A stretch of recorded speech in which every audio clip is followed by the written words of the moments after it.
Meu nome é Rubens Gleiser, eu sou um professor de Direito, trabalho com questões de teoria e também de Direito Constitucional. Vim hoje discutir os dilemas da tolerância e da intolerância para quem quer ser tolerante, o quanto que nós devemos dar espaço para aqueles que querem ir contra o projeto da tolerância e da fraternidade.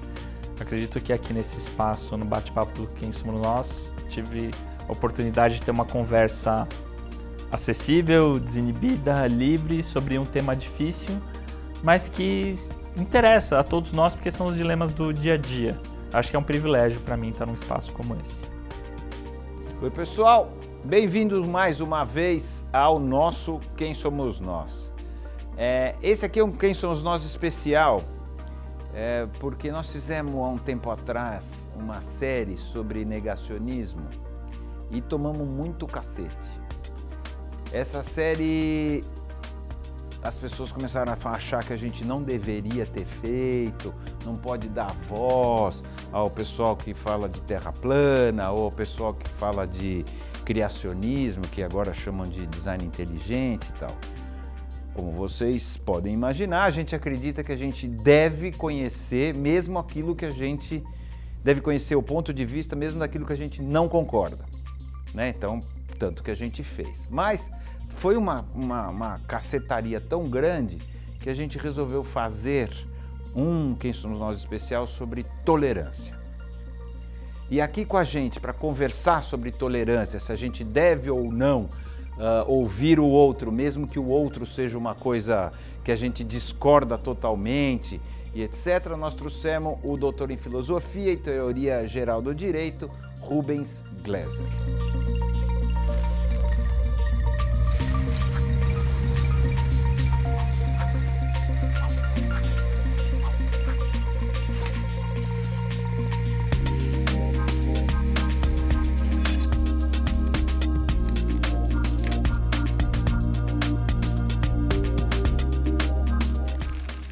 Quem é você? Rubens Gleiser, sou professor de Direito na Fundação Getúlio Vargas, dou aula na graduação, no mestrado profissional. Uma parte da minha atividade é em sala de aula e uma parte importante é como um especialista em Supremo Tribunal Federal. Ao longo dos últimos anos Você é especialista em Supremo? Existe isso? Existe isso, é uma coisa curiosa de existir e é uma coisa curiosa de ter se tornado relevante, que não era. Claro. Quando ninguém nem sabia. Fiz uma boa faculdade de Direito, comecei para a área acadêmica, mas, todo mundo na família preocupado, mas não vai ganhar dinheiro. Falei, vou estudar STF, o que é isso? E daí parecia que estava estudando uma grande abstração e comecei, em 2012, a acompanhar, dentro do projeto da GV, o julgamento do Mensalão com uma parceira do Estadão, um julgamento que ia durar uma semana e que as pessoas precisavam entender o que estava acontecendo. E foi o julgamento do Mensalão. Nossa e de lá para cá, a relação da academia do direito com a mídia, com a população, com o debate público se tornou outro. A percepção do que é o papel do STF, conhecer o STF e as relações com o STF pegar. Então, o que eu faço passou a ser de um tradutor de uma linguagem técnica para um analista de conjuntura.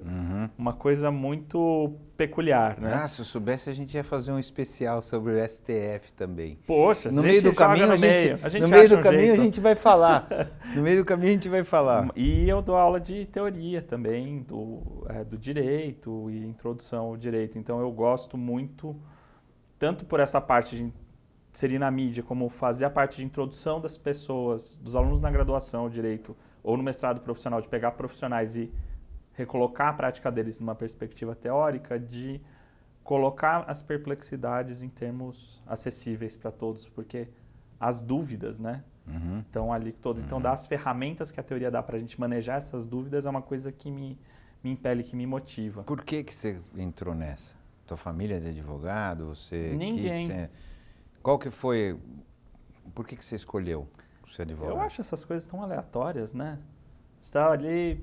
Eu acho que você quer resolver problemas, né? E você, quando está no vestibular, você imagina que tipo de problema você gostaria de resolver.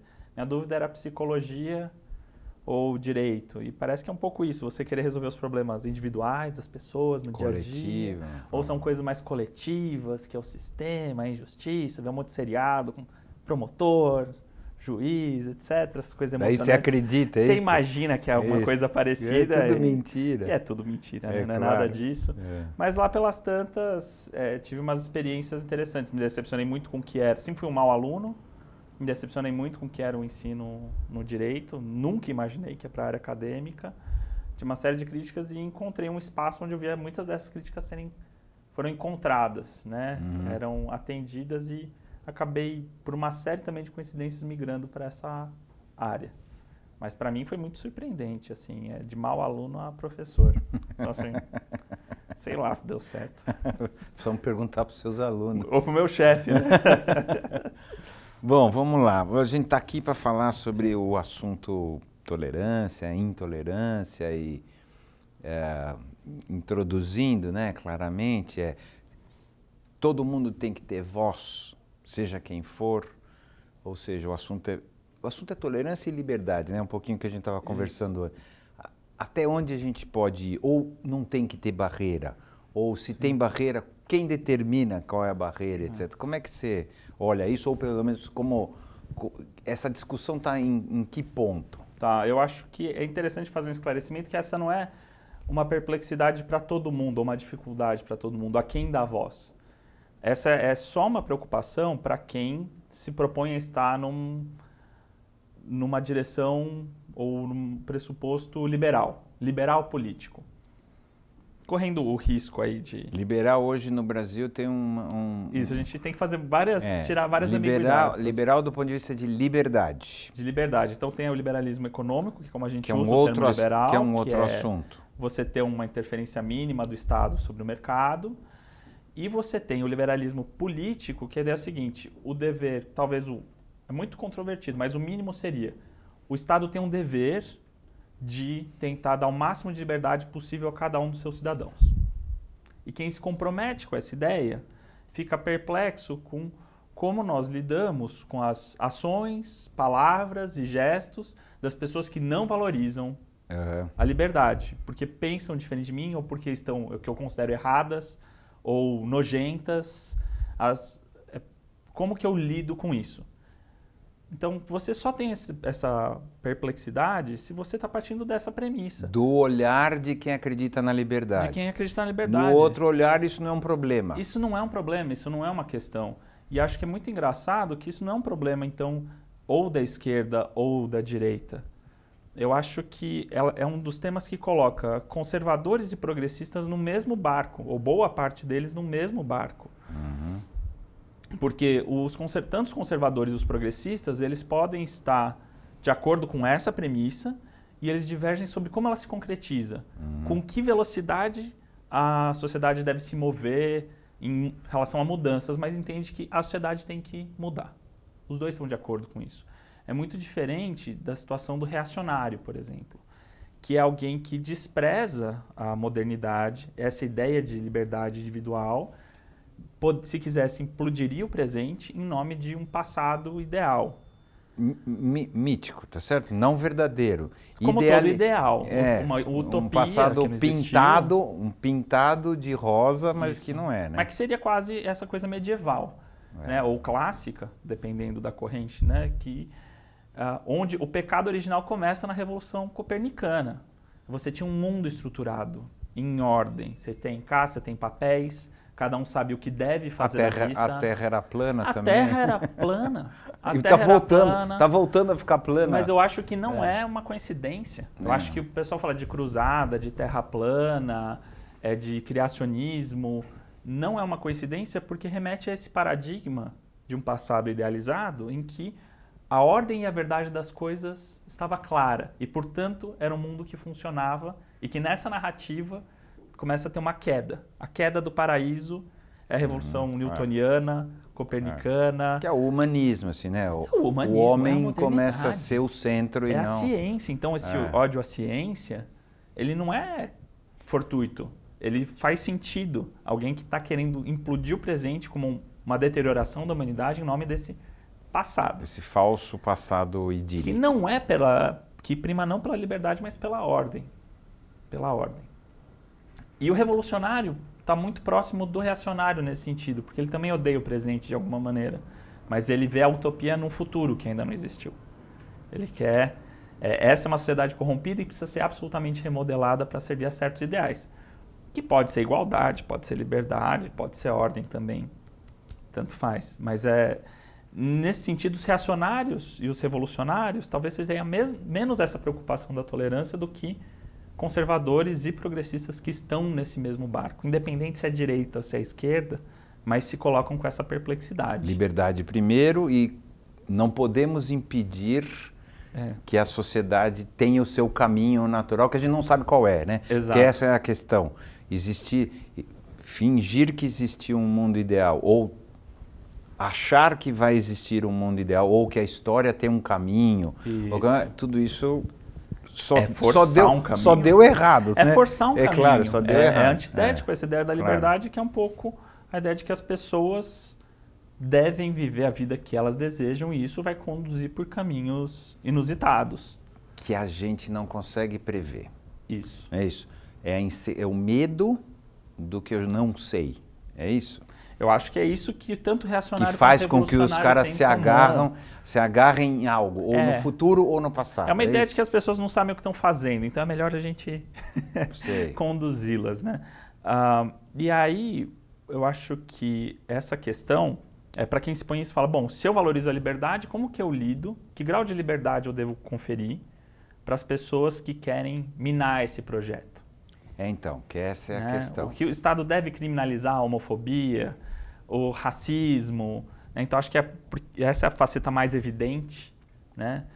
Ele deve tratar desigualmente, ele deve punir algumas, deve premiar outras. Deixa eu só fazer um adendo assim. Sim, né? A resposta é sim, deve a homofobia quando é uma atitude, porque a gente não tem que diferenciar o discurso da atitude ou não. Porque o pessoal desceu o cacete, por exemplo, quando a gente deixou o pessoal terraplanista falar aqui, porque acha que o discurso já não deveria ter. A gente acha que discurso e atitude são coisas diferentes, apesar das palavras terem força. E um discurso então, é um tipo de ato, né? É um tipo de ação. Então, mas se você fala, sei lá, um cara que é misógino, mas ele não bate na mulher, ou não... Sim. Ele só fala, não sei o quê, tem ideias assim, esse cara tem que ser preso? Ou esse cara pode falar, mas ser rejeitado, e ter alguém que o rejeita, entendeu? Sim, mas é que às vezes a gente pensa no caso penal, mas, que é a parte mais forte, mas digamos que é um funcionário de uma repartição pública. Ele deve ser demitido? Exonerado a bem do serviço público. E acho que as respostas vão variar, porque você tem diferentes correntes de liberalismo. E elas vão variar porque elas vão ver diferentes fundamentos nesse respeito à liberdade. Então você tem alguém como John Rawls, que vai colocar a ideia de que o fundamento dessa liberdade é uma exigência de neutralidade do Estado. E que as pessoas... o Estado deve ser neutro para garantir que as pessoas vivam isso, porque seria o esquema mais justo. De garantir maior liberdade coextensiva entre as pessoas e que as desigualdades possam servir de maneira que a pessoa que se dá bem demais, não se dê bem demais a ponto de deixar quem se dá mal demais. Então ele vai dizer o seguinte, como o Estado tem que ser neutro em relação às preferências, a princípio você deve evitar ao máximo... Qualquer posicionamento... Limitar qualquer tipo de ação. Nessa relação, a não ser que você esteja no perigo eminente de uma derrubada do sistema liberal. A ameaça tem que ser gravíssima. Então, tem um partido neonazista armado vindo, aí você barra. Essa é uma linha, que é diferente, por exemplo, de alguém como Joseph Raz vai dizer o seguinte, olha, o fundamento não é uma neutralidade do Estado, é uma afirmação de que a nossa sociedade valoriza a autonomia. Que o projeto de vida das pessoas, de um bom projeto de vida, e o dever do Estado é garantir que as pessoas tenham autonomia. E a autonomia é as pessoas desenharem não só a vida que elas querem, mas poderem ter acertos e erros que são seus. Sabe? A pessoa prefere falar assim, olha, eu posso estar fazendo errado, mas é meu erro. Eu aprendi, eu vou tentar tal coisa. E isso... Mas mesmo quando isso envolve os outros? Então, e daí o limite seria limitar o que gravemente prejudica a autonomia dos outros. Então, assim, as ações, seja falas, sejam ações que gravemente, no caso concreto, diminuem a autonomia de uma parcela, normalmente mais vulnerável, isso pode ser limitado. Porque a liberdade ela é feita para garantir maior grau de autonomia para todos. Na medida em que o grupo passa a exercer isso para minar a autonomia dos outros, você estaria justificado em fazer. E você vai tendo várias e várias correntes. E isso me parece que é um debate um pouco sem fim. E ele é um pouco sem fim porque me parece que ele olha para as coisas erradas ou insuficientes. Eu gosto muito no debate colocado por uma autora chamada Martha Nussbaum. Tem um livro que chama Political Emotions, Emoções Políticas, acho que ainda não foi traduzido, em que ela faz a seguinte ideia. Ela fala, o liberalismo, o regime, uma democracia liberal, ela não é só um estado de coisas da obrigação de como o Estado deve tratar as pessoas, mas é como as pessoas devem se tratar também. Tem uma obrigação de um em relação ao outro. Vai dizer, não é à toa que a Revolução Francesa fala em liberdade, igualdade e fraternidade. A fraternidade é uma obrigação das relação das pessoas. Das pessoas. E ela é uma obrigação no sentido de que ela é quase uma pré-condição do sistema. Você não consegue romper com o antigo regime, que é um sistema feudal de status, de poder, de opressão, se você não rompe a mentalidade das pessoas, a noção de que elas não são só iguais umas com as outras, uma noção de dignidade, mas que eu preciso enxergar no outro essa mistura. A fraternidade é uma mistura de empatia e compaixão. Não só que eu consigo me colocar no lugar do outro, mas eu vejo que o outro tem a mesma condição da tragédia humana que eu. A incerteza, a vulnerabilidade, os fracassos, eu depender da família, dos amigos, escolhas erradas, incerteza sobre o futuro, limitação física, limitação intelectual, financeira. E a enxergar isso no outro, a gente consegue entrar nesse projeto político conjunto, que é uma conquista civilizatória gigante porque é quase contra a nossa natureza. Então, isso que eu ia falar, é uma conquista artificial também, não é? Ela é uma conquista artificial. Intelectual. Porque a prática, mesmo depois de séculos da Revolução Francesa, 2 séculos, vieram as guerras, tá certo? Então, não foi muito bem, né? Não. Assim, não está indo muito bem. Nós estamos, né? Eu acho que a gente está vendo um momento de crise desse projeto, porque se tinha um otimismo em relação ao liberalismo, inclusive esse liberalismo político, tanto no seu momento fundacional, quanto no final do século XX, mas da ideia de que as democracias liberais eram o fim da história. Acho que essa é a ideia do Fukuyama lá. Tipo, ganhamos. Esse é o regime, essa é a receita de sucesso da humanidade e a gente passou de um ponto em que a gente não volta atrás. O Mill partilhava sobre a liberdade, no livro sobre a liberdade, dessa ideia de que havia meio que uma trava civilizatória. Você tinha um modo de vida bárbaro, no qual não faz sentido o liberalismo. Só faz sentido o liberalismo, o Mill está falando, quando é uma sociedade em que as pessoas estão dispostas e veem sentido e valor em discutir uma com as outras. E perceber o ponto de vista do outro. E a ideia da persuasão racional, né? Eu acho que é fundante desse projeto. Claro. Sabe, se eu quero no diálogo, refutar o outro, se eu quero refutar o outro, eu preciso, no mínimo, minha obrigação é entender. Então, hoje ele está tirando aquela ideia que, para mim, é odiosa de início. Essa disposição, o Mill, com muito otimismo, dizia, bom, uma vez que você chega nesse estágio civilizatório, você não volta atrás. Você só segue em frente. Ele tá meio inocente, não é? Engraçado como... bom, porque a gente tá olhando de agora, é fácil falar também, né? Tá certo? Mas tem essa dimensão muito humana na história do Mill, que é um pouco que ele pega uma noção de psicologia humana, que a gente chamaria hoje, que ele herda do pai, e é péssima, e não faz nem sentido para a própria teoria dele, mas é do pai dele. Então ele pega uma coisa muito mecânica das atividades, um pouco nuançada, né? Então acho que hoje a gente olha essa noção de humana, a gente fala, poxa, essa disposição é absolutamente precária e ela precisa ser cultivada. Essa emoção precisa ser cultivada. Esse debate era muito corrente até o século passado, retrasado, e você tem figuras como Augusto Comte, Rousseau e o próprio Mill engajados nessa atividade de como você constrói uma religião cívica. de educação, como você incute nas pessoas a noção da importância de estar vivendo numa comunidade política, conjunta, em que nós devemos nos tratar fraternalmente, com igualdade, etc. Não, a ideia é boa, não é ruim. Assim, o desejo, vamos dizer assim. O desejo é bom. Mas é um projeto equivocado. Porque se você olha a proposta positivista do Comte, é meio que uma religião militar, uma coisa muito louca que ignora, de novo, a psicologia humana, as emoções humanas. Ordem e progresso. Ordem e progresso. Você meio que, sei lá, ajoelhava para meio que rezar para o Estado, uma coisa que sempre estava querendo também substituir a religião. Sempre com muito medo da religião, ao invés de dialogar com a religião e querendo que essa proposta absolutamente racional do ser humano, sem considerar a dimensão emocional, a dimensão simbólica dos ritos. Freud, né? Derrubou tudo isso aí. Então você precisa. Então, um fracasso importante do liberalismo foi que ele confiou nessa premissa dos seres humanos racionais que vão ver os benefícios de viver uma vida de paz, sem guerra, de persuasão racional, de maximizar as liberdades, que não somos nós. Não somos nós. É em outro planeta, provavelmente. É algum outro planeta. Os anjos, né? Os anjos podem viver assim, talvez, mas não nós.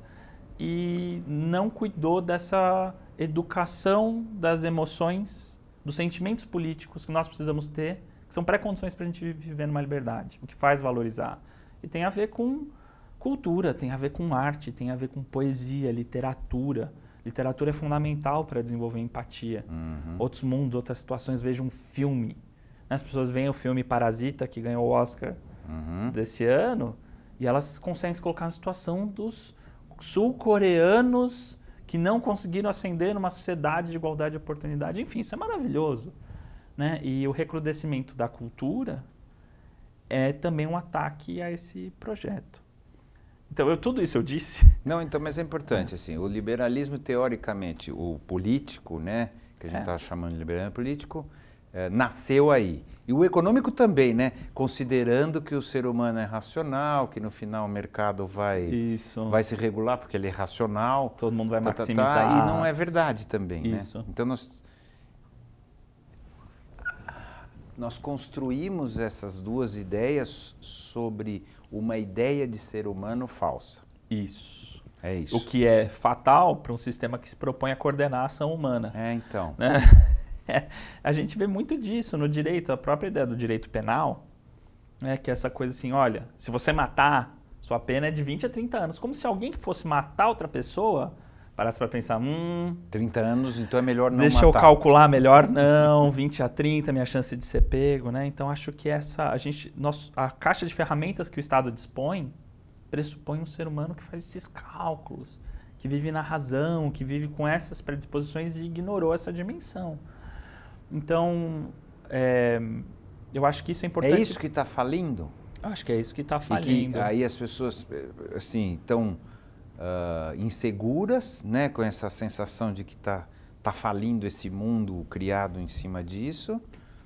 Algumas se agarram no passado e resolvem, então, atacar as liberdades, atacar tudo isso. É isso? Outras se agarram no futuro. E o presente afunda, enquanto isso. O presente afunda, o presente naufraga, mas por um vício de... Porque o autoritarismo, o reacionário, o revolucionário, eles têm sempre uma narrativa emocional. Eles têm uma condução das emoções políticas. Então, o regime autoritário, ele depende, uma pré-condição, é a situação, por exemplo, de medo e o desejo de ordem. Você não consegue implantar um regime autoritário numa comunidade hippie. Não vai. Vai lá lavar as pessoas. Não consegue. Você não consegue. Né? Então, eu acho que o liberalismo não deu a sua narrativa emocional para as pessoas. Né? Como os progressistas não fizeram, as pessoas vão gostar de ter uma vida igual. Talvez não. Porque se alguém vier depois com um debate de medo, que elas têm que perder tudo, elas podem se render e abrir mão do benefício da liberdade em nome de um regime autoritário teocrático, que dá segurança, por exemplo. Então, acho que Mas o que tem acontecido isso, né? Tem. Teocrático ou não, etc. Os regimes autoritários têm narrativas emocionais muito claras. do que São eles... melhores de comunicação, é isso? Eu acho que eles têm uma melhor concepção do ser humano. Eles não estão vendendo nenhum projeto econômico racional, né? Ele apela a essas dimensões. Olha, você se sente inseguro? Eu provejo. Ah, e o povo? Eu entendo o povo.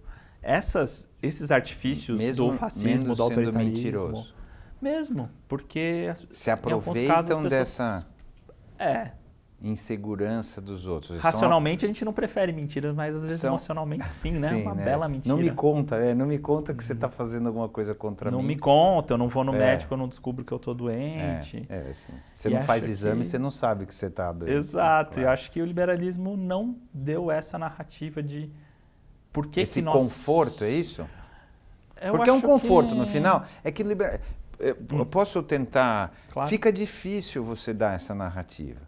Porque você estaria traindo um pouco, porque você teria que se mentir, né?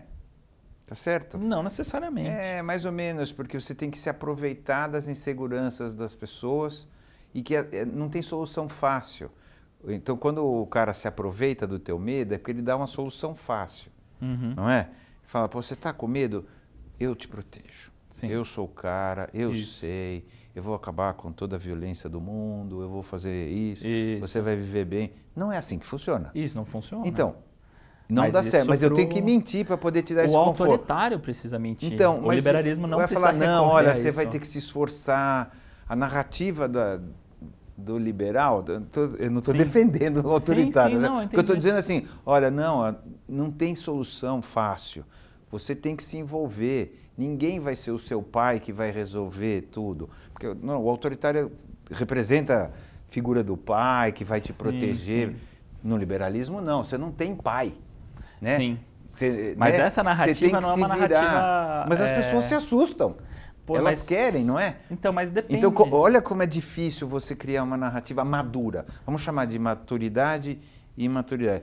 Você vai criar uma narrativa madura, é assim, a vida é dura, cara. Você vai ter que construir.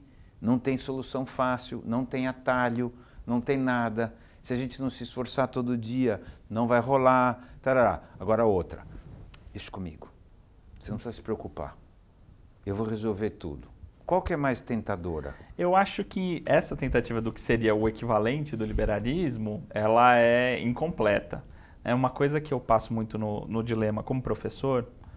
Eu não era um bom aluno porque eu também não gostava do paradigma de uma sala de aula conteudista. Em que você vai lá, não faz o menor sentido. É muito chato. Então você vai lá e você fica ouvindo a pessoa. Eu tive muita dificuldade, tanto que eu abandonei 6 universidades. Eu acho que faz todo sentido. Eu acho que não é um projeto no qual vale a pena se engajar. Não vale a pena ser um bom aluno nesse projeto. E aí, muito do que eu trabalho na GV, enfim, sempre trabalhei por onde passei, você dá muita autonomia na sala de aula. Então, muito diálogo socrático, muita dinâmica. Então, você tem um problema complexo, resolve o problema. E é um projeto centrado muito em autonomia. A pessoa ela tem que achar os recursos dela para pensar o problema, resolver o problema, dar resposta, se arriscar a errar. É um outro modelo. E é um processo absolutamente angustiante para os alunos. Profundamente para a vida inteira. Porque a escola não deu autonomia também, que é uma coisa que você pode ser ensinado. Antes. Poderíamos ter uma escola que ajuda a naturalizar um pouco a autonomia, que não faz. Né? De uma maneira geral, não. Então, eu acho que a ideia de que você... Então, o que eu posso falar para eles? Eu posso falar, a vida é dura, isso vai ser assim no trabalho, etc. Mas eu também posso fazer o seguinte, não é bom você ter essa resposta? Você vai chegar no Natal... Ou você vai chegar no jantar em casa, vai ouvir qualquer notícia no noticiário e vai ter toda uma opinião e você vai falar, não, isso é assim por causa disso é assado. Vai vir uma notícia no WhatsApp e você vai falar, pera, vamos ver.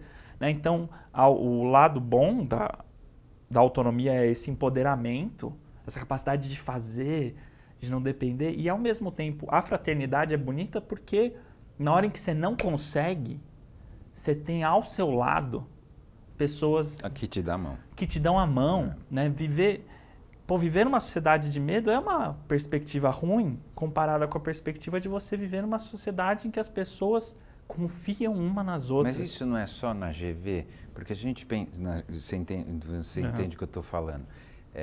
Nós vivemos num país pobre, com um grau educacional baixíssimo, portanto a capacidade de compreensão de determinadas coisas baixíssima, e não por defeito das pessoas, mas Sim. pelo defeito do sistema que as mantém ignorantes.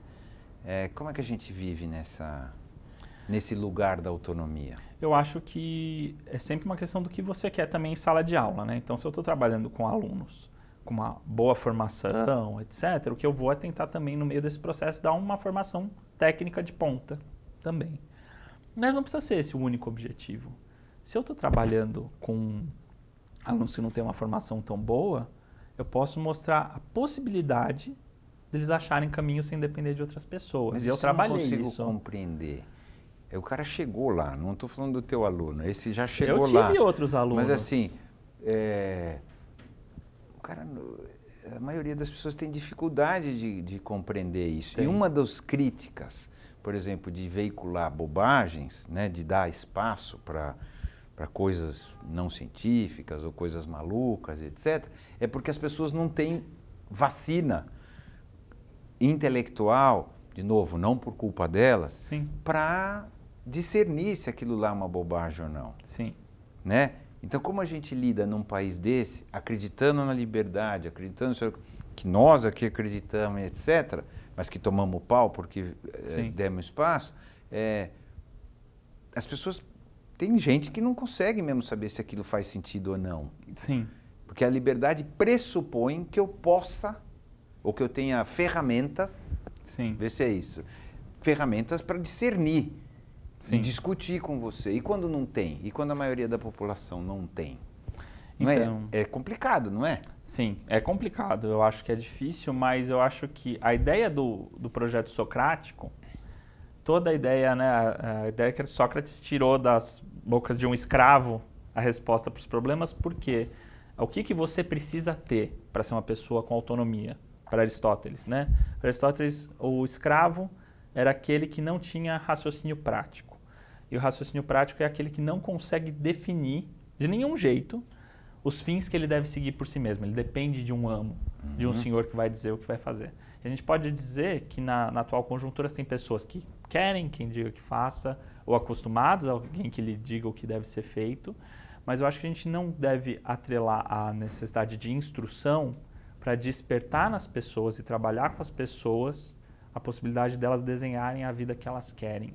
Porque isso está muito mais atrelado a uma percepção, se defrontar com as questões da sua vida e daqueles ao seu entorno, do que ter lido um grande livro. Mas não é idealizar também as pessoas, no sentido de achar que as pessoas gostariam de ser autônomas?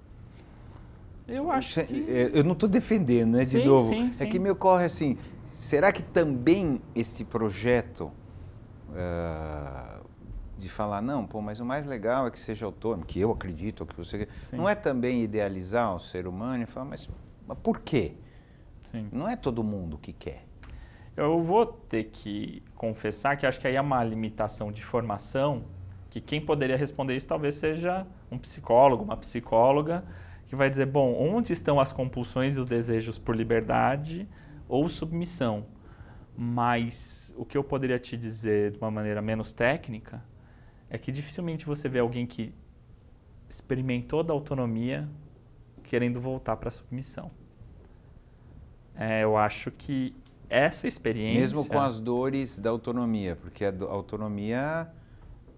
Dói. Não, e dá responsabilidade. Dói. As pessoas têm que ser responsáveis pelas opções, as escolhas e as coisas que ela faz, e não adianta jogar no outro, tá certo? Falar, não, a culpa é dele, né? Autonomia quer dizer, a responsabilidade é minha, não culpa, a responsabilidade é minha. Sim, né? Mas eu acho que isso depende de um anteparo para lidar com isso, que passa por educação, passa por um ambiente cultural, passa da relação do Estado, das figuras públicas, que indicam o valor dessa postura e incentivam isso. Tem muito a ver com um hábito, cultivar um hábito emocional do que outro. Então, assim, uma coisa que me choca é o fato de que a gente tem toda uma questão de classificação etária, de programas, que eu acho que faz todo sentido, mas, ao mesmo tempo, você tem na televisão aberta relato de crimes e editoriais desde 7 horas da manhã. Absolutamente violentos e agressivos pela sua fala. Agressivo e violento e que despreza a dignidade, a existência humana, a tragédia humana, a condição fraternal do outro, desde as 7 da manhã, aberto. Esse é o tipo de coisa que uma regulação liberal, se a preocupação é nós devemos controlar, que não quer dizer prender, multar, impedir, mas regular tudo aquilo que atenta contra, não só a autonomia concreta das pessoas, mas ao projeto de uma sociedade fraternal, isso merece ser regulado. E isso é o Estado interfere. Então, aí você fala isso que acabou acontecendo. Tá querendo acabar com a liberdade de imprensa. Não é isso? Sim. E aí? Eu acho que é falso. Porque é complexa essa questão. Mas eu acho que ela é uma falácia, né? Porque eu acho que ela é uma falácia por uma questão técnica e por uma questão filosófica. A questão técnica é o seguinte, regular não é proibir. É dizer em que termos você exerce essas liberdades. Quando me dá limites, não é? Regular pode ser isso? Podemos chamar isso? Olha, eu acho que um sentido é limite, mas eu acho que a questão filosófica é sempre que eu quero permitir uma coisa, isso passa por dar certos limites. Então, quando eu falo, olha, o gol conta quando a bola passa aqui e ali, e uma quando regra, for ali... É um limite. É um limite, mas é um limite gol quando eu quero, né? habilita o jogo. Sem isso... Claro. Não, eu tinha gols por todos os lados e agora é só aqui. Não era isso. Não tinha futebol no seu momento que eu falei, é gol aqui, ali. Pode usar a bola quando eu quero? Não, mão não pode. Eu não estou limitando o futebol. Sim. Eu estou deixando o futebol fluir. Chama Constituição isso? Eu acho que são regras constitutivas, no sentido mais filosófico, e o que a Constituição tenta fazer é isso no plano jurídico.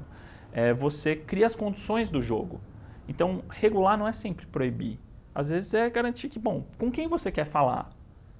Da Atena ou fulano, quem é o público? Bom, esse público se acessa dessa maneira. Né? É publicidade infantil, com quem você quer falar? Bom, os limites são esses. Né? E um Estado preguiçoso e que faz mal ao seu trabalho, ao invés de regular, proíbe as coisas. Porque regular é muito complexo, né?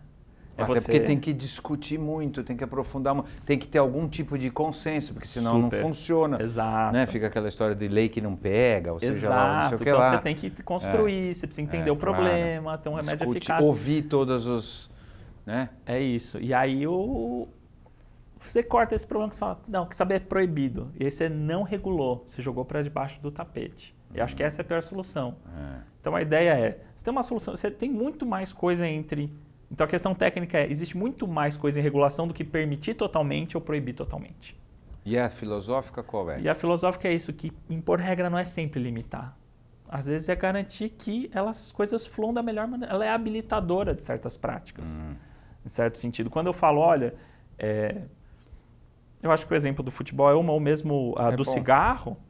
Eu estou falando, olha, aqui pode fumar, aqui não pode fumar, num certo sentido eu estou limitando, mas por outro eu estou viabilizando que as pessoas fumantes e não fumantes se estapeiem, se odeiem, o fulano seja demitido porque é fumante. Mal, né? O que passe câncer para o outro. Passe câncer para o outro, mas assim, do ponto de vista mesmo do fumante, não é só uma limitação, ele tem que descer, mas eu estou evitando vários outros problemas de conflito dele com o outro. O que leva até a pensar que as pessoas olham hoje para o Estado como um grande inimigo, né? O Estado sempre como uma ameaça. Né? Acho que isso é uma ideia liberal clássica também. Né? A gente tem a nossa vida e está o Estado aqui sempre querendo limitar. Mas o Estado quebra vários galhos para a gente. Ele resolve vários problemas de coordenação, de ação coletiva. Então, você tem o coronavírus. Digamos que todos nós quiséssemos, por sermos pessoas incríveis, que as pessoas contaminadas ou com suspeitas se retirassem da sociedade. Digamos que nós tivéssemos essa disposição absolutamente altruísta. Onde a gente ia se encontrar? Ia ter um grupo de WhatsApp gigante, quem que ia avisar, quem que ia formar. Uns iam achar que o melhor era ficar na igreja, o outro no seu apartamento. Então o Estado fala, quarentena é assim, a suspeita é assado. Ele resolve esse problema. Porque não é só uma questão de ser bem intencionado. Então, mas hoje o Estado virou uma coisa ruim mesmo. Eu acho que não só para os liberais. O discurso, inclusive dos extremistas, o Estado é corrupto, o Estado é contra o povo, não é isso? Às vezes ele é, mas ele é também quem dá a diretiva. Mas esse discurso é que tem dado chance, porque em parte é verdade. Em parte quando você usa a parte, só a parte que é verdade, isso. Aí você consegue criar um negócio, esses caras estão... Ou o Congresso é contra o povo. Isso. O STF está fazendo tudo para não sei o quê. Isso. Não é isso? Então você tenta estourar um pouco a ideia de que executivo, legislativo e judiciário deveriam se autocontrolar, deveria estar tudo aqui porque os outros dois são ruins. Isso é um regime político que age num discurso contrário ao liberalismo. Ele é contrário. Mas ele parte dessa ideia de que o Estado é ruim. Parte de uma ideia liberal, entre aspas, de um consenso que virou um consenso de que existir Estado é ruim. Sim. Sabe onde não tinha Estado? Na Idade Média. Né? Então, por isso que eu acho que esse é um governo que vai usar, às vezes, um discurso que ele é ou liberal, ou ele é conservador. Ele não é nenhuma coisa nem outra. Acho que ele é um governo reacionário. Ele é contra essas disposições. Não é para ter liberdade de... Porque um conservador vai acreditar em liberdade de crença religiosa para todo mundo. Você não vai querer que uma religião se sobreponha às demais e nem vai defender que um certo culto seja objeto de violência. Vai querer liberdade sexual para todo mundo. Não importa se é isso, se é aquilo outro. Então eu acho que é o reacionário que vai falar: esse negócio que surgiu agora, você não tem vez nessa sociedade. Isso é inadmissível para um liberal. Isso está fora do horizonte de um liberal. E de um conservador, né? Um liberal conservador ou progressista. Nunca um conservador aceitaria a empáfia do Estado dizer: o seu modo de vida não é relevante. As suas escolhas de vida são erradas. Então, o máximo que um projeto liberal aceita é quem está dentro desse consenso de dar autonomia, de dar liberdades, e as pessoas vão discutir quanto que isso é exigido de igualdade ou não para o projeto dar certo, e quem quer minar, e que tipo de ações relevantes, e que podem ser palavras ou ações concretas, individuais ou coletivas, vão na direção de atacar esse projeto na base. E eu acho que isso deve sim ter um controle, que não é necessariamente prender, mas regular. Mas olha, por exemplo, vários líderes autoritários têm sido eleitos democraticamente, vamos chamar assim. Né? Ou pelo voto. É que democraticamente é uma palavra mais complicada do que o voto. Né? Voto não significa necessariamente democracia, né? Mas estão sendo eleitos para ir contra o sistema democrático. Sim. Não é? Como faz isso? Porque no final das contas eles se utilizam do sistema democrático para acabar com ele, né? Hitler foi eleito, né? Vários lá atrás e outros mais recentes. Isso. Como você vê isso? Porque isso daria voz a dizer, não, tem coisa que não poderia ter voz. Sim, sim. Porque eles vão jogar contra o sistema democrático. Sim. Eu acho que tem dois problemas aí. E um deles é o seguinte: a Constituição, além dela criar as regrinhas do jogo, o que ela monta é um sistema que a gente chama de freios e contrapesos, e as pessoas são familiarizadas com esse termo, mas que é um sistema circular de desconfiança. A sabedoria clássica era assim: como que você evita que alguém abusa do poder? Você fazia meio que uma guerra de classes, assim, né? Os interesses eram contrapostos pelas classes. Na modernidade isso virou o seguinte: eu faço instituições quebrarem o pau. E uma querendo ser mais poderosa que a outra, não deixa ninguém dominar. Vai sair a média, né? Vai sair a média. Vai sair a média. Elas vão ter que se compor e ninguém vai conseguir abusar. Ninguém fica muito satisfeito e ninguém fica muito insatisfeito. Eu achei. Então, enquanto tem isso funcionando e elas têm que operar, vai ter violações ao jogo. A Constituição prevê que sempre vai ter gente querendo dar um migué nela. Né? E daí, se fosse um jogo de futebol de novo, tem o cartão amarelo, tem o cartão vermelho, e tem o espaço meio complicado da catimba também, que é uma coisa que eu estou tentando trabalhar num livro, que é a ideia de catimba constitucional, que tem coisas que você fala assim: olha, isso não parece absolutamente... Não é ilegal, não é caso para cartão, mas não devia poder fazer isso. Pode ser antiético, é isso? Ele é antiético, é falta de fair play, é antijogo, né? É antijogo.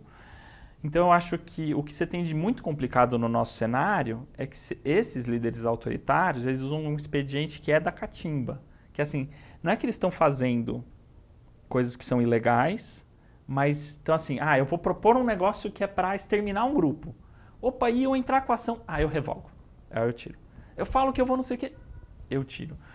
E aí, a ideia é como se eu visse um jogo com muita catimba. Todo mundo catimbando o tempo todo. Tem Brasil e Argentina, é isso? Brasil e Argentina catimba o tempo todo e as pessoas... E se os jogadores não quisessem mais fazer gol e quisessem só catimbar. Aí eu não estaria mais vendo um jogo de futebol. Eu teria distorcido o jogo de futebol nas suas regras, no seu sentido. Então, acho que o que esses líderes autoritários estão fazendo, eles vão... É difícil de controlar, porque elas não são, às vezes, violações flagrantes, mas elas vão minando. Elas vão minando, vai tendo uma queda de qualidade. Um jogo vai ficando ruim. Então, uma hora não é mais aquele jogo. Não é mais futebol. Como tem acontecido, né? O Putin ter feito assim, o Erdogan ter feito assim, outras pessoas têm feito assim, então, tá nesse caminho. Formalmente é uma jogada de futebol, mas aquilo virou um jogo de carrinho disfarçado, na prática. Então, os novos regimes autoritários, eles se dão por essa corrosão dos valores democráticos. Então, mas a democracia deu espaço para que isso acontecesse, não é? E eu acho que foi um erro do projeto liberal. Deveria ter impedido? Como? Se o voto teoricamente, é a vontade do povo. Tá. Mas a vontade do povo pode ser manipulada, tá certo? O povo pode ser enganado. Mas como que se trata isso? Bom, vou falar da minha parte, né? Na parte do direito. Eu acho que você tem ferramentas a serem desenvolvidas para vetar esse tipo de jogada quando ela é grave ou quando ela é reiterada, de falar, não pode falar isso, não pode fazer isso. Esse ato volta. Mas nós temos isso na regra, mas o cara não... As pessoas não cumprem a regra. Dizer que não tem regra não é verdade, tem a regra. A gente tem algumas mas aí regras, não cumpre. Outras são e aí não é punido por não cumprir. Isso. E aí repete. E não é punido de novo. Porque os seres humanos, às vezes, mesmo quem tem que zelar pela regra, às vezes não zela, não é isso? É muito isso. Então, a gente tem um problema que acho que é geral da América Latina. Você não tem também um valor cultural de seguir regra. É cultural. Tinha uma pesquisa da GV, do Latino Barômetro também, mas tinha um índice de respeito à lei que era uma pergunta assim. Você acha que falsificar a carteirinha de estudante é ir contra a lei? Sei lá, 60% achava que não era contra a lei. Apesar de poder ter uma coisa, não era uma violação da regra. Claro. Então, eles achavam que não, como não é andar fora, era como andar fora da faixa, que também é contra a lei. Então, a ideia de que, e isso fala muito do nosso individualismo, e um dado Latino Barômetro na América Latina você não confia no seu vizinho. E eu acho que essas coisas andam juntas, porque o sentido de você seguir uma regra é que todo mundo vai seguir. Comunidade, claro. É comunidade. Pô, eu tenho uma regra comum para todos nós, ela é democrática, né? Você já foi no Japão, não? Não. Ela segue-se a regra de um nível que até assusta a gente.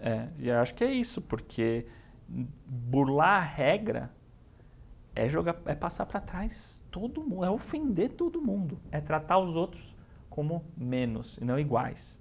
Então, a gente tem um problema que eu acho que é o seguinte, eu acho que essa coisa da regra, para ela pegar, você precisa ter uma noção de comunidade, você precisa ter uma noção de povo, que fala, não, esse é cidadão como eu, certo?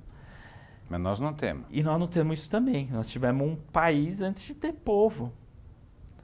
Então, se você tem alguém que está só incitando a divisão entre as pessoas, está jogando mais água mais caldo nesse feijão cultural, nesse caldo cultural, de que e o que nós precisamos é o contrário. A gente precisa ter uma identidade que dá condições de empatia, faz... Que a gente se sinta parte, todos nós somos parte disso, e não tem eles e nós, né? E que você se sinta mal de estar passando o outro para trás. Se você não tiver essa sensação no imaginário social, pode ter a regra que for, polícia em cada esquina, ainda que desse, que não ia adiantar, porque tendo a oportunidade eu ia passar o outro para trás. É preciso que isso esteja eu estou ficando desanimado quando você fala, porque eu acho muito difícil chegar nesse ponto. Eu também acho. No país, do jeito que está, do jeito que a gente vê, Você fala, nossa, eu não vou ver, por exemplo, né? Esse país aí que você está falando. Esse Brasil eu não devo ver. Eu não sei, mas eu acho que esse é o nosso dilema. Eu acho que ele não é inescapável, ele é duro, ele fala da nossa cultura, ele fala das nossas posições, do nosso dia a dia. Eu acho que nós temos possibilidade. Mas como se cria isso? Porque a ilusão dos positivistas era eu vou criar este sentimento, certo? Isso. Da população. Aí você até inventa os mártires, né? Cria uma história linda para tentar fazer um povo. Não é isso? Sim, sim. Então o século XIX, o começo do século XX, boa parte do século XX, se tentou fazer um povo chamado povo brasileiro, certo? É isso aí. Não funcionou. Não né? funcionou. Essa que é a coisa. Porque a ideia era artificial também tentar criar isso. Então eu acho que isso não dá para ser planejado e acho que quem consegue fazer isso são as nossas esferas de atuação social que não trabalham com a razão, mas que trabalham com a dimensão simbólica e emocional. E é arte, é cultura. Então eu acho que você precisa, o caminho, que eu imagino que é isso, seria um governo que estimula uma produção cultural pesada que dá chances. Desculpa, eu vou dar risada porque nós estamos no caminho ao contrário disso. Mas eu acho que isso nos dá clareza do que é um projeto que não é coincidente. Não é que um ataque à cultura vem dissociado de um certo projeto econômico e dissociado de um projeto religioso e de um projeto discursivo dos agentes políticos. Essas coisas elas casam faz com sentido coerência. E faz parte de um projeto de quê, então? De destruição do país, é isso? É um projeto reacionário. De destruição do presente. O reacionário, como o revolucionário, se puder, põe uma bomba no presente. Os dois odeiam a modernidade. Odeiam a ideia. O viver agora, é isso? Viver agora. O cara quer ou viver no passado ou viver num futuro. É isso. E o viver no passado é um passado ordenado, com uma verdade única, em que a ciência tem um papel secundário, a intuição tem um papel, a verdade revelada pela religião, uma só, tem outro papel, e onde você nasceu tem outro papel. Então você não vai definir o que é sua vida é dada. Como era na Grécia, essa coisa o guerreiro, né, ele podia ter dificuldade de ter força de vontade se ele ficava na batalha ou não. Mas ele sabia que ele tinha que fazer, ele tinha que estar na batalha. O nosso soldado, será que eu tenho que ir para a guerra? Eu tenho que me alistar? Tenho que cuidar da minha família? Essa é uma guerra justa? E se eu encontrar outra pessoa, será que eu mato ou eu firo? Né? Está aberto para nós a angústia de definir os nossos fins. O reacionário odeia isso. Odeia isso. Ele acha que o ser humano não tem equipamento para lidar com isso. E por que é que a gente está voltando para isso? Porque essa tem uma outra questão. Em algum momento, eu cresci sob a ditadura aqui no Brasil, mas assim, o mundo não estava sob ditadura, né? Sim. E então cresci sobre a ideia de que a autonomia era legal, lutei contra a ditadura e bibibi, Então, existia, parece que um consenso. Sim. Obviamente, eu acho que estou enganado também, estava enganado. Um consenso de que esse era o jeito de viver, né? Não ter autoritarismo, as liberdades, as autonomias, tudo isso que a gente está falando. E agora isso parece estar voltando para trás. Sim. O que aconteceu? Eu acho que essas ideias, né, essas grandes narrativas, né, de mudança de paradigma político, elas têm sempre algum momento de exposição, né? Alguém consegue capturar um pouco essa sensação do momento que as pessoas estão vivendo e dar uma voz. E às vezes ela consegue capturar o espírito e catalisar uma certa energia política para um certo sentido. Sabe, isso é ruim, vamos lá, autonomia, liberdade, etc. Só que ela não se mantém sozinha. E se as pessoas vão cometendo erros do que seria esse projeto, é natural que as mesmas pessoas que encamparam falem certo momento, opa, isso não está dando tão certo. E com o tempo é um remédio, né? Será que era tão ruim mesmo assim? E daí vem um outro discurso e fala, olha o que está de tudo errado aqui, a gente deve ir para o outro lado. Então, acho que a falta de cuidado com os compromissos que nos faziam ver valor na liberdade se perderam. Eu acho que tem uma O aumento crítica... da desigualdade, será que é isso? Eu Porque acho era desigual o que... mundo antes também, né? Mas existia uma ideia de igualdade. Mas agora, né, de igualdade financeira, Sim. ou bem-estar social. Acho que lá, igualdade não nunca igualdade. foi bem equacionado. A palavra aqui. não, a palavra não, mas não aqui é nunca foi bem equacionado como um valor. Liberdade sim, igualdade não. A ideia de uma igualdade boa aqui no Brasil deixa muita gente ressentida. E imagina isso também quando o progressismo encampou uma pauta identitária, que de alguma maneira, por um lado, dá visibilidade para as camadas mais vulneráveis da sociedade, do ponto de vista... mas por outro, adotar isso como política central do que é ser progressista é algo que também fragiliza um pouco o senso de comunidade, porque tem a verdade de um, a verdade do outro. Foi um abandono do projeto comunitário. O projeto povo brasileiro, respeito ao cidadão, você é igual a mim, estamos juntos e é o mesmo barco. Esse projeto fragmentou. E nisso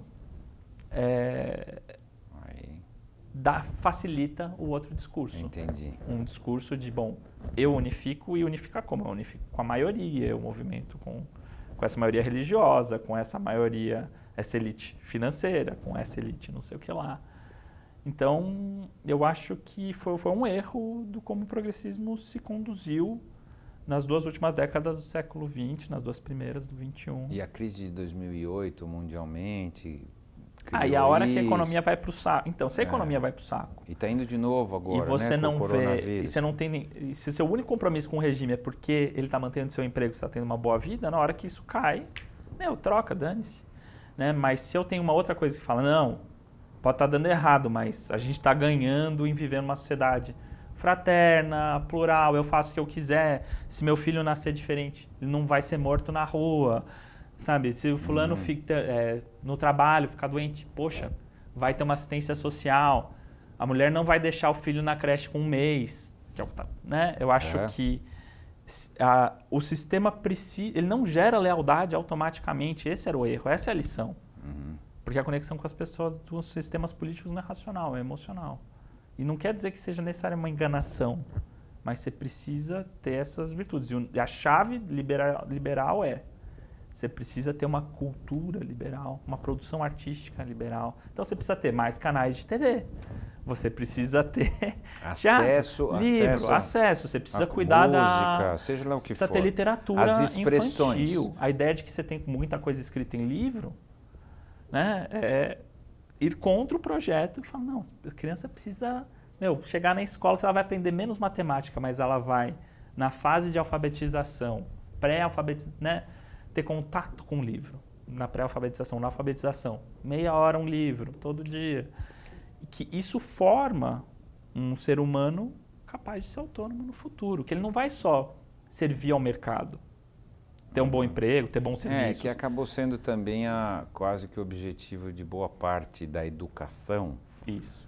Que é criar pessoas para o mercado de trabalho. É isso. Você não quis criar cidadãos... Pessoas, ponto. Pessoas capazes de projetar, desenhar o seu projeto de vida.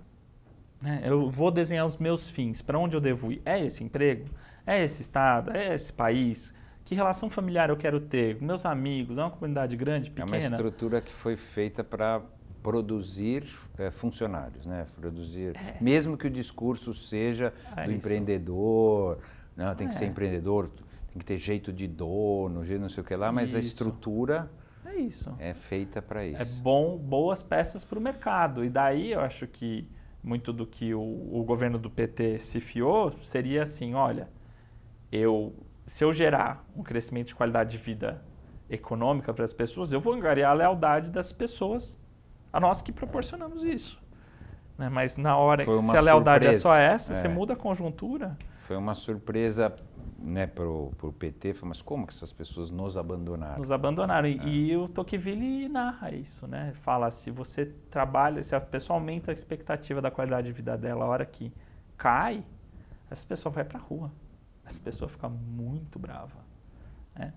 Então, eu acho que é isso. A gente não gerou uma lealdade ao sistema, aos valores de liberdade, igualdade e fraternidade.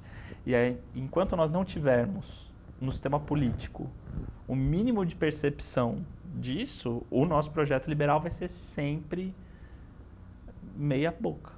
Ou um liberal só do ponto de vista financeiro, econômico. Que não é Nem liberalismo. isso é também. E nem isso é também de verdade, né? O liberalismo só mesmo econômico... que se diz esse exato, liberalismo econômico, ele também não é. Ainda que fosse, só um liberalismo econômico não é um regime de liberdades. É um regime de prerrogativas para quem tem mais. Para quem tem mais dinheiro, exatamente. Né? Então, eu acho que é um dilemão que nós estamos, né? Então, a crise de liderança é preocupante. Agora, então, assim, a gente começou essa história por causa da tolerância e tal, fala, não fala, e sobre o pau que o programa tomou de algumas pessoas e tal. É a tua opinião pessoal, tá? A nossa opinião eu já dei. A gente acha que tem que dar espaço para as pessoas falarem as coisas e a gente, inclusive, para a gente ter argumento para rebater depois, não no programa. Sim. Não é para ficar rebatendo no programa, para que cada um crie os seus argumentos e veja. Qual que é a tua opinião? A gente tem que dar espaço para os discursos? Porque num determinado momento você falou, pô, mas o discurso também é ato. Sim, o discurso então, também como é? Eu acho que, assim, o que é aqui, né? É um espaço que se propõe a realizar esse exercício de compreensão do outro.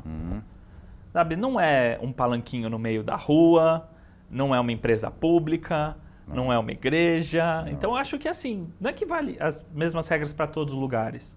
Esse é um espaço de acesso a essa persuasão racional, a um teste do crivo racional e discursivo das crenças. E a gente precisa se entender quem somos nós. E a gente se depara com as diferentes facetas. Eu quero e preciso entender o outro. Vocês devem colocar de Não erramos, não é? Porque a gente ficou um pouco na dúvida. Dá licença. Assim, na dúvida não. A gente sabia que estava certo, mas em algum momento duro, eu falei, será que a gente não deveria ter dado voz? Isso não é um tipo de censura? Isso não é um tipo de achar que eu sei o que deve e o que não deve ser falado? Não é estranho eu me colocar nessa posição? Eu sempre tenho medo disso. Sim. Quem vai dizer o que deve e o que não deve ser falado? Quem vai dizer o que deve e o que não deve ser feito? Né? Tá certo? Eu? Alguma pessoa? Não. Uma instituição eu entendo, né? Sim. Constituição, blá, blá, blá, blá. Eu vou dizer que isso não pode? Eu não acredito nisso. Mas me deu um pouco de dúvida, falar, será que eu estou contribuindo para a ignorância? Será que não sei o que lá? Mas depois eu falei, não, eu acho que eu estou contribuindo para esclarecer esse ponto de vista que eu pessoalmente discordo, mas eu respeito o que o cara tem, é um ser humano. É isso, né? E eu preciso entender por que algumas pessoas acham aquilo. Isso. Porque senão, o que me resta? Ou eu vou ter nojo da pessoa, vou ter vergonha de que aquela pessoa faz parte da minha comunidade, é um imbecil, tem que ser um demônio, tem que ser o capeta. Eu não concordo nesse tipo de... Isso, para mim, é muito mais uma traição do projeto liberal do que ter um projeto que é dedicado à persuasão racional e à compreensão do outro. Então eu sou um liberal, é isso? Eu acho que isso é um projeto profundamente vou liberal, por todos os poros. Vai ganhar uma estrelinha na testa. Ainda bem que é na testa, aqui se fosse amarelo aqui é ruim. É outro. É isso. Bom, um bom momento para a gente fechar. Do teu ponto de vista, quem somos nós? Eu acho que nós somos pessoas que estão se deparando. Eu acho que um momento de conflito que é um curto-circuito que mostra os nossos problemas estruturais. Nós fomos levados a acreditar que nós podemos viver uma boa vida se cada um levar a sua vidinha com a sua pequena família, no máximo com seus amigos, com o seu projeto de emprego, de saúde e de hobby. Nós estamos nos deparando que isso é uma mentira, que você vive dentro de uma sociedade, do que acontece na dimensão política é profundamente importante, que o bem-estar ou mal-estar social é profundamente importante para a sua relação, para como você se enxerga, é constitutivo de quem você é, só que nós não confiamos ainda uns nos outros. Então, eu acho que existe algo de bonito aí a acontecer se a gente conseguir resgatar a noção e criar entre nós a noção de civilidade. Eu acho que tem uma sabedoria na noção de civilidade antiga, que na esfera pública eu tinha uma máscara. Eu tinha quem eu era, mas na esfera pública eu preciso de uma máscara para me encontrar com o outro.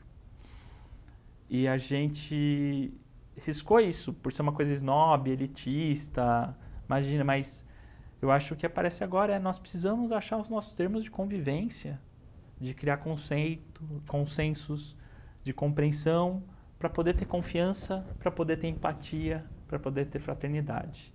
Eu acho que esse é o único caminho que nós temos.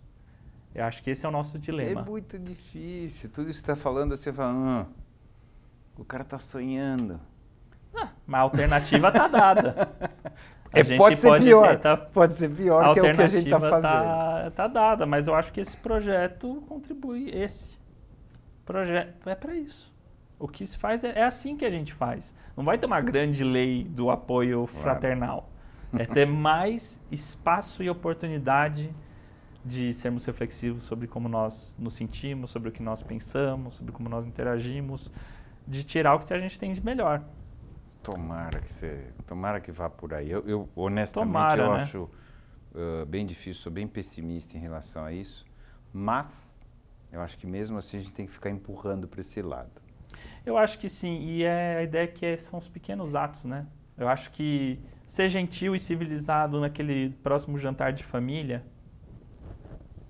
faz parte, sabe? No exemplo, ser civilizado com as pessoas próximas é um exemplo, ajuda. Eu acredito nisso também. Eu acredito, eu acho que é por aí que acontece. Mas acredito que vou morrer antes de ver esse lugar aí que você acha que a gente pode chegar. Um pouco como Moisés, assim, né? Se chegar na margem, tá bom, né? Tô vislumbrando a terra prometida. Boa. Valeu.